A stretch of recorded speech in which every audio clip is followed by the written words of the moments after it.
oftentimes done for urethral stricture disease. And so urethral stricture is, think of it basically like scarring of the urethra, or kind of like a clogged pipe, basically. And there's a few different like levels of severity. So this is a talk I kind of gave to some nurse practitioners when I was still a fellow. Maybe if I can get this to.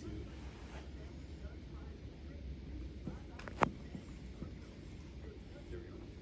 So there's kind of, you can get just some minor, this is kind of a cross section of the urethra. So you can kind of have basically different levels of severity in terms of like how bad the scarring is. And another thing that matters is how long the length is. So if the scarring is only like a centimeter or two, it's a different process than if it's like 4, 5, 6 centimeters long. And in general, and the location matters too. So whether the scarring's at the tip of the penis or much closer to the bladder, all of these factors kind of go into how you decide to repair it. Commonly, it's in an area of the urethra called the bulbar urethra, so kind of behind the scrotum. You can try dilating these people, or basically stretching like you've seen me do in the OR a few times. It works maybe like once, after you do it like one time, if the patient recurs, repeated dilations are just gonna keep causing it to scar back down. So then we kind of move into urethroplasty territory. And so what we do, there's a few different variants of it. It's kind of a relatively broad umbrella, but the one we're going to be doing most commonly here is what's called like a bulbar urethroplasty. So the bulbar urethra is going to be the part of the urethra kind of within this, basically kind of behind the scrotum. See if I can find a picture. And so if you got kind of a picture here, this is sort of a side view of the patient. Bulbar urethra is going to be this area kind of behind the scrotum, but before you get to the prostate.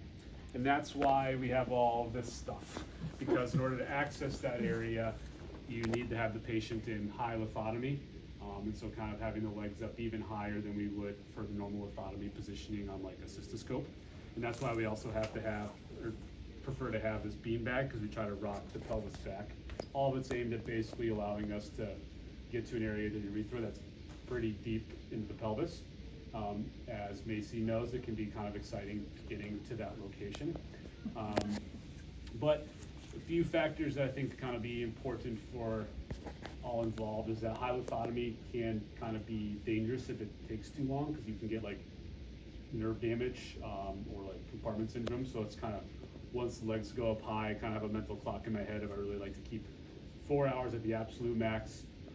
2 to 3 is where I'd like it to be. We're gonna try to be doing like slightly less complicated ones here who won't need to stay overnight, so really should be more like that 2.5 hour range. But I think for the team in the OR, kind of keeping track of when high lithotomy starts, and if things are taking long, like feel free to chime in, being like, all right, we're at 2 hours, we're at 3, just for positioning purposes. And I'm sort of neurotic on the positioning for it, so I'll be present in doing a lot of that. When we're actually doing the case, kind of functionally what we're doing is, you can basically think of it as like cutting out the segment of scar and sewing the two ends of the urethra back together. And we try to do that in basically like what's called a tension-free manner. So you kind of mobilize, like we basically lift the urethra off of the other penile structures and then kind of free it up before and after the scar. And so that way when we do cut the urethra, it's kind of spongy. And if we have enough mobility, we can bring it back together without it being on too much tension. Because if there's too much tension, it either can lead to repeat scarring or it can cause the penis to curve down, and most guys not super happy about that. So then kind of during the surgery, kind of once we get legs prepped or legs up in position, and then kind of make initial incision, then we use this retractor. So it's called like the perineal Bookwalter retractor. And so there's going to be this bracket that goes on the bed. This hooks up like this, and then we kind of use a bunch of retractors and hooks to kind of get down to the area where the scarring is, and then kind of, basically kind of pass like a catheter, pass like a metal probe to figure out where it is, find that spot, cut it out, use a bunch of stitches, sew it back together, and then put the catheter back in. That catheter usually stays for about 3 weeks, kind of while those stitches are first healing up. Before we take the catheter out, we do what's called a pericatheter rug, or rug stands for retrograde urethrogram. So we kind of inject contrast along the catheter, just hopefully seeing that hopefully no contrast leaks out from where all those stitches were done. See if I can find a picture of one. When you say probe, are you just using a dilator to do that? Usually either like you're- a red rubber catheter or Oh, like a bougie sound. Okay, oh, wait, that's right. Would we try to do the rugs here as well? We've been doing them Do the in the radiology hallway. Okay. So Jenny Romanesco and Crystal have a pretty good system down. It's been working well. So basically, this is like kind of before we do the surgery. This is sort of what it looks like cystoscopically, kind of like a narrow lumen. And then when I do the rugs ahead of time, you can kind of see this is like normal caliber or normal width urethra. This is normal width urethra, and then here's an area of scar. Bobby's making me feel uncomfortable. Up your nose. Perfect. Let's see what other pictures are.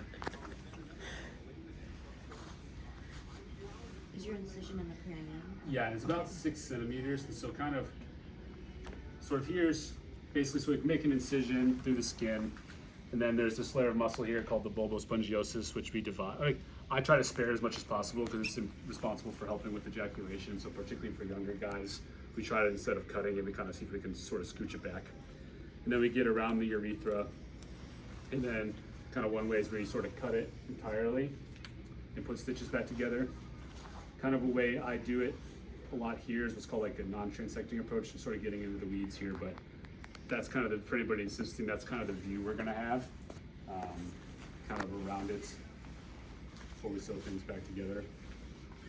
And then sometimes if the stricture is really long, or if we don't think it's gonna be very long and in the OR it seems like it's longer than planned, there's sort of a limit of how far you can just cut out the scar and sew it back together, because at a certain point the length is too long and you'll get things on tension. If that's the case, that's when we use the buccal mucosa graft. So the buccal mucosa is tissue on the inside of the cheek, and it's used, so instead of cutting the urethra like in half, what we do is we kind of split it open like this and use the buccal mucosa as like a patch to go on top. And the reason we use the buccal mucosa is it's hairless, so it doesn't have any hair follicles. Like a long time ago in urology, they would use flaps of like scrotal skin or penile skin to help reconstruct, but the hair follicles continue to grow, and then you get stones that form on it, which is not super great.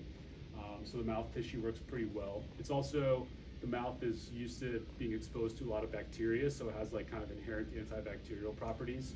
And as anybody who's ever bit their lip or bit their cheek knows, it hurts but heals pretty quickly because it has really good blood supply. So it helps integrate into the new urethra pretty quickly. So I don't know if we'll be doing a ton of that here, but we have to kind of be prepared for it because sometimes the scarring is worse than you plan on. So that does add, time to the case, and kind of, that's when like the clock in my head really starts to go for the hyalothotomy time, as if we're having to harvest from the mouth. But that part, the mouth, they tend to actually be a little more sore from the mouth portion than the perineal portion, but thankfully it heals pretty quickly. So you don't always know that ahead of time? There are times when I know for sure, like if on the preoperative x-ray, if it looks really long, or if it's in the, what's called the pendulous urethra, so the part of the penis that's actually like beyond the scrotum and outside the body basically, you can't really do the cut it out, sew it back together approach there because there's less elasticity, and any sort of cutting out is going to cause curvature down. Again, doesn't make you, as the urologist, doesn't make me a fan favorite if the patient's penis is curved down afterward. So sometimes for those ones, we'll know we're using the buccal graft ahead of time. Yeah, you kind of see this is sort of a picture. We kind of splay out the mouth and then kind of mark out where we're going to go and then kind of cut it off. Let me see if there's any other helpful pictures in here. Now, when you do the buckle, does that add on a certain amount of more time? Yeah, probably, AC, what do you think? Probably about an hour longer for buccal cases. Okay. Because we have to harvest it, and then it usually means we're dealing with like a more complex stricture in the first place. So like a lot of aspects of it just are a little harder. But yeah, it's probably about an hour, I would say. It's done with the ET tube in place? Yes, and so the ET tube, usually, unless they've had one before, we usually harvest from the left side of the mouth, and then the ET tube kind of goes off to the right, which is sort of what the anesthesiologists generally do anyway.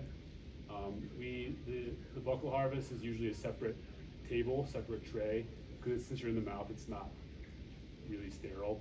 We kind of still drape and everything, but we usually re-gown or like certainly re-glove after doing that portion before.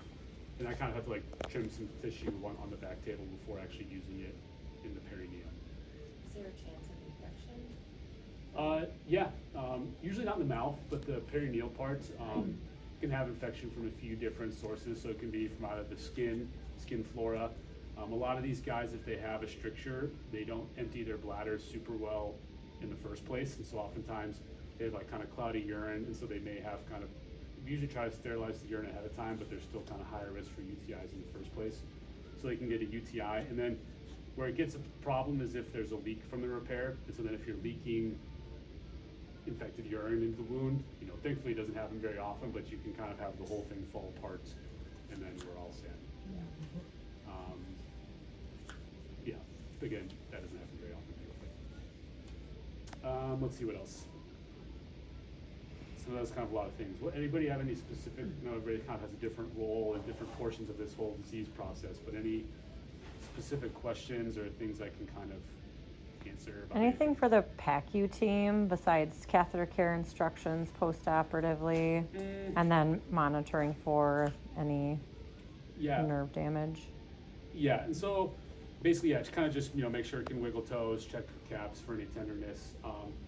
Rarely, once you take out the buccal tissue, we close that, but sometimes that can bleed. So I've seen maybe once or twice in fellowship where got a hematoma, so a little bit of like bloody spit is expected, but in PACU, if they're like having a lot of blood from their mouth, you know, not that anybody wouldn't, but let me know, because occasionally we have to, you know, I think maybe once we'd have to go back to the OR and figure out what was bleeding from the mouth.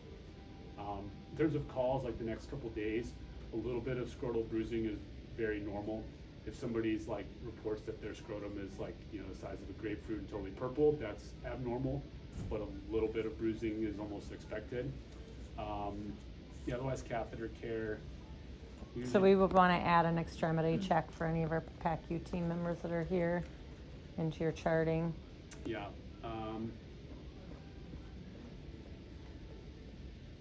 I think just make sure they get sent home with like the leg bag and the overnight bag. In terms of dressing, it's usually a dressing that stays on for like a day. If it falls off early, that's fine. It's not a super clean part of the body, so it's kind of sort of is what it is there. They can shower starting the next day.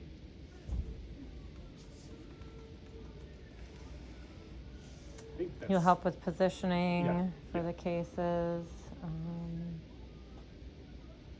And then I'll be pretty involved. Hands-on.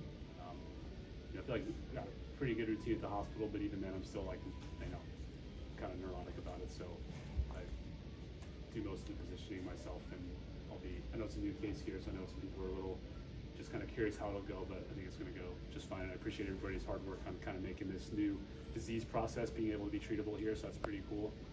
I know it's a lot of part ordering and equipment, and so I appreciate everybody's efforts in that regard.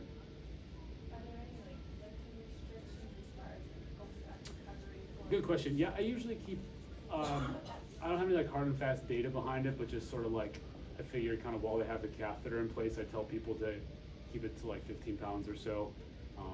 They can walk around and use stairs and things, but most people aren't too active with the catheter in place anyway.